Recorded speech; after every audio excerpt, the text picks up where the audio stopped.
the music makers, like my nigga ANTiX, who really don't get enough respect, South Style, this nigga doing so much, and I think it's up to us as leaders to point out when somebody's doing something of quality. Like, the stuff he be putting out be so in-depth, bro.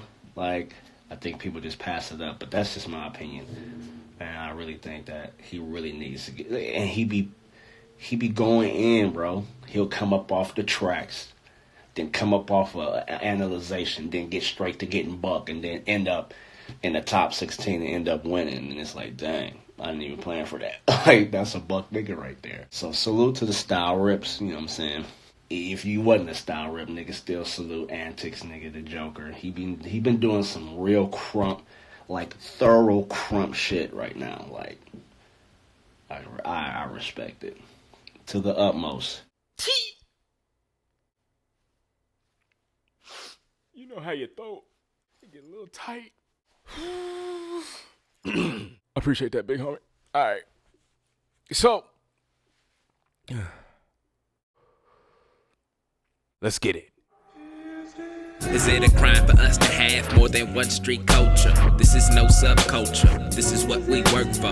Whole of the art form. You can ask the sculptors. The mainstream make the truth cause the roots too vulgar. What's up, y'all? I'm ANTiX the Joker. If you're new to this channel, make sure you hit that subscribe button. Today we going behind the scenes of one of my favorite tracks. It's the Underworld. This is one of the tracks that I sat on for the majority of the album making process, trying to figure out how I really want this song to be. For the longest, it kind of had that banger vibe to it, a little repetitive every few bars, you know what I'm saying? It wasn't bad, but in comparison to what I already had on the album, I knew I wanted a different sound, something that wasn't on there already. And it took me a long time to figure out what I actually wanted. And I feel like two of the main sounds that carried this track was that G-Funk slide, that classic West sound, you know what I mean? And then this distorted brass that carries you throughout it. So here's a look at how I finally got to that stage of the track. So of course, as you know, this song starts out with this like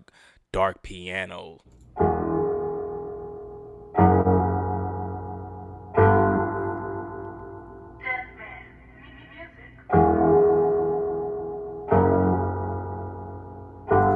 Now, nothing too crazy about that other than the vibe is setting the tone that something dangerous is about to happen. That's what I wanted. Not necessarily like this theatrical sampled intro, but something more like, yeah, the tone is serious now. The whole tone's changing. It's trouble. It's trouble afoot. That's what I wanted. So nothing too special done with the piano other than bringing up the lows and making that grit sound to it, making that one key heavy. So from there we go straight into the first pattern. A lot of the sounds I use in this, I used the player pack, and he has that on his Bandcamp. It's the volume 2. I used 2 player kicks, a player crash, and 2 of his snares. You see this initial kick is, for the most part, basic. I gave it a little shape with this end right here. And then I shift a lot. That shift, what that does is going to give it a delay. So it doesn't start on the grid, but it starts, instead of it being like a boom, boom, boom, it's going to boom, boom, boom. That slight negative space in it, for me, it gives me that jump, that it grabs me. So that's what I like to do with really a lot of my sounds. I give it a slight delay, and I shift it over to the right of the grid a little bit just to give it some space. The other kick is I kind of mess with this one because I needed that. I wanted to grab the middle sound, the peak of its sound. I wanted to grab that. I lowered the pitch on the kick so it's deeper, and I also, instead of the kick being so spread out, I just kind of sped it up a bit so you get the most of the sound quicker. And from there, again, I add another shift to that, and I make that shift a little more than the last shift I did on the other kick, so that has room to come out of that. So it's like that kick. So this particular sound is a reaction to the kick. It's just this heavy aftermath of what that kick just presented. This heavy, just atmospheric sound. I do have a Big Rules 808 in here. Lower the pitch on that. Like I said, the crash. Nothing too special done with the crash other than shifting it over a little bit and cutting it off at the peak of the sound just so I have the most of it and I'm not losing anything. At first I had shakers and perks in here. Depending on the sound that you want, sometimes it can take away from the serious tone. One of the greatest things said by Eyex in Krump is that simplicity is buck. That's an affirmation that I have when I'm thinking too much. Sometimes I want to put an overload of things in, and then I have to step back from it and like what's actually effective, what's gonna bring the buck out, you know what I mean? So I kind of take some things out and make things a little more simple and make the overall sound simple, because Krump will fill in that gap. And the snares that I use, that's kind of if you're familiar with player music, you're very familiar with that snare. And then this one, just to kind of backdoor it. So that one is the main one, and then the one that you heard before, I turn it down a little bit just so they won't be clashing and fighting over each other for dominance. A while ago, I found the acapella to the MOP, that ANTiX, that acapella that's like home to Krump music, you know what I mean? Like that's almost default at this point. Most of it, if not all, is stuff that you've heard before, but I sampled it myself and then ended up making this sample of my own.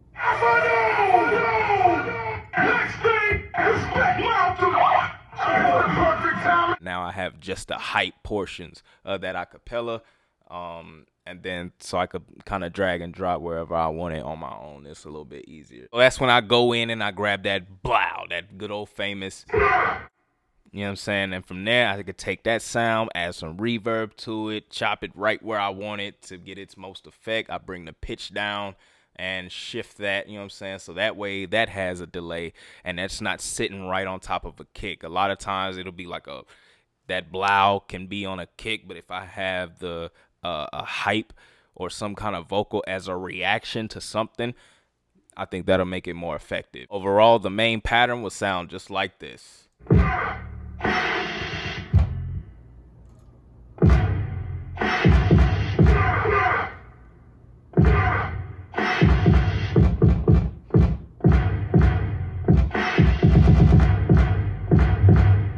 With each of those sounds, I compress them, I EQ them, and I added a little Maximus on the kick.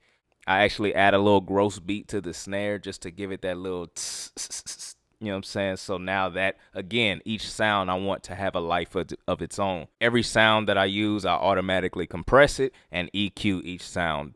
If I have a snare or a cymbal, those I'm going to turn up the treble a little bit. I'm going to focus on the high ends of that and bring down the lows so that sound can stand out more, and kind of do the opposite with the kicks and the low end sound. So just to bring out the best of that sound. Another sample that I use is from an old school TIGHTEYEX track. I found this from the ER anthem.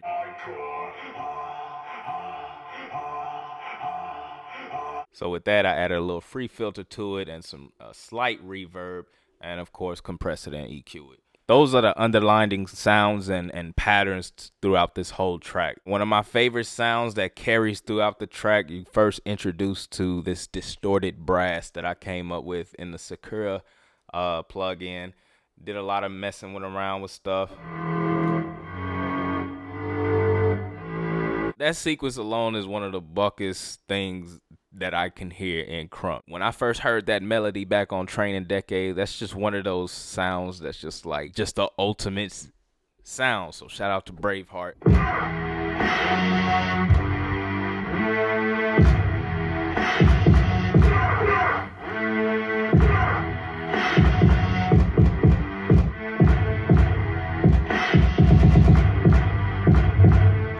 At the end of that pattern, you can kind of hear how I manipulated the 808 and gave it a slide. You know what I'm saying? That going back to this brass, this is one of the things that makes this track so Krump, because I actually just freestyled it as I let the loop play, and I just recorded myself playing it on the MIDI. And it came out with all this. Like, I just let the beat play constantly, and I just felt it. I made sure that I could feel the keys as it's being played, and I think that's a big part of what helped this track come to life. I even have that slide on there.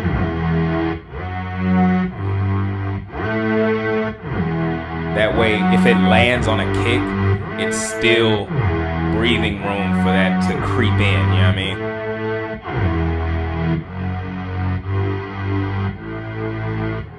I'm letting it crawl the whole time. Like I want that disturbing sound. Yeah, it kind of give you that warp sound. And I'm really taking my time with it to make sure that each sound is felt, you know what I mean? Very simple, but I think with enough packed into it, enough life into it, enough grittiness, it carries itself. You don't have to add layers of chords to it. Again, that simplicity is buck. So adding that reverb behind it, that concert liveness feel, you know what I'm saying? That's what I was after. Something that you can just, that's a single sound that will carry you. This one key that's about to play right here was heavily inspired by Hitman at the Cage 3. If you were there, then there was this moment in Hitman's first round where it was right after he spazzed, it was more towards the end, and he makes this look, and the track has this crazy sound that matches his look, this real intense, and everything was so intense, it was actually almost scary, especially for my eyes seeing Krump for the first time. The whole room just sucked into Hitman and everything that he was bringing, man. It was crazy. It was a crazy intense moment. That's what inspired this exact sound right here.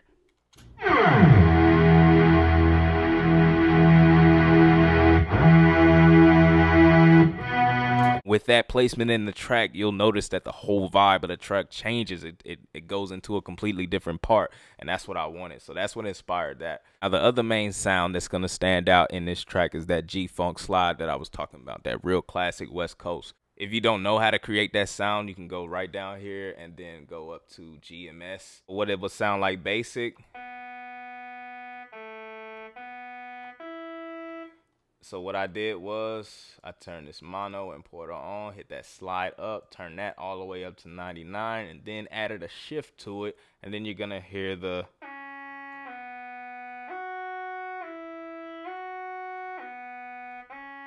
and that's how you get that slide. And every time it changes a note, these right here are set for it to slide on its own. So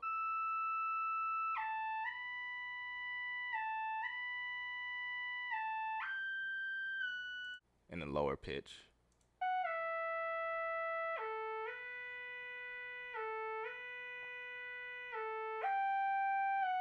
Gotta incorporate some kind of West classic sound in there, so that's what I wanted, you know what I mean? So I even did the same recording process as I did with that brass. I did the same thing with these kicks. So all of these are recorded kicks that I just,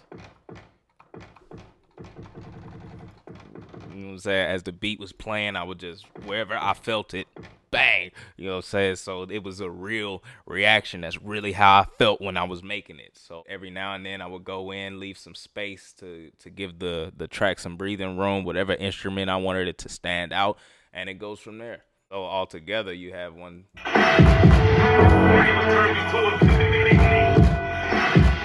And I also still have that deep piano in the background.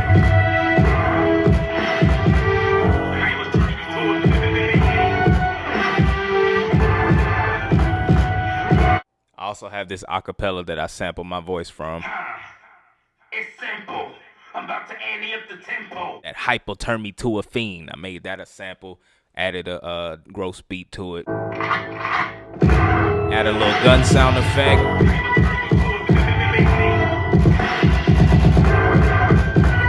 That's pretty much how I made that track, you know what I'm saying? Again, every sound has life of its own. For this particular track, I set out the pattern. I made the drum pattern matter more on this one for me. You're going to hit a lot of kicks, boom, boom, boom, boom, boom, boom, boom, blow. You know what I'm saying? So that was the more concentration on this. So, and again, in contrast, have the melody, the brass, the G-Funk slide. All that stuff is going to be simple now and going to have an underlining tone that actually carries you and makes you listen to the same drum pattern differently. I sat on this track for the longest.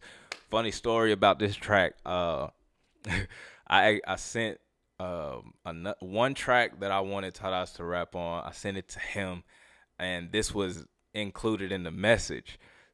Second, So I'm thinking he's gonna rap on the first one that I actually wanted him to, and he sends me back this, and I'm like, dang, I didn't expect this, but it's tight. So that's why they had to go on the album. Didn't even expect him to rap on this track, but I think it's hella dope that he did. So shout out to him. Also, make sure you stay tuned for his channel on that live feed. That portion that I posted, yo, said that made me tear up a little bit.